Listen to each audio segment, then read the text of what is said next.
নমস্কার, আমার নাম শ্রুতি পাত্র।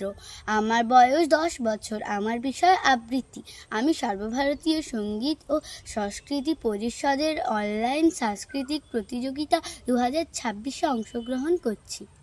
হরিনামের পরিণাম, কবি ভবানীপ্রসাদ মজুমদার। আমার পাখি আজব পাখি, করবে হরিনাম, দেখে যান গো বাবু মশাই, 100 টাকা দাম। এই ছেলেরা চুপ করে থাক, করিস নে শোরগোল।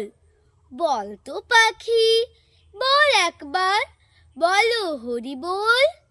সত্যি পাখি বল হরি বল, বলেই দিল জোরে। বংশী বাবু 100 টাকায় নিলেন খাঁচা ধরে। বাড়ি ফিরেই সবাইকে জড়ো করলেন ডেকে।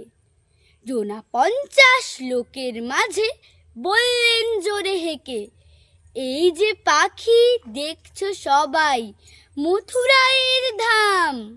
এই পাখিটাই দেখবে কেমন করবে হরিনাম। এই ছেলেরা চুপ করে থাক, করিস নে শোরগোল।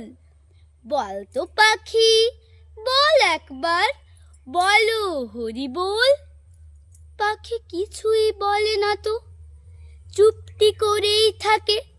বংশী বাবু রেগে মেগে বলেন তখন তাকে, এত করে সাধছি তোকে, বাড়লো কি তোর দর? দোহাই পাখি, বল হরি বল, নইলে খাবি চড়। বললে পাখি, চুপ করে থাক, এখন আমি সই। বল হরি বল, বলবো পরে, মরবি যখন তুই। নমস্কার।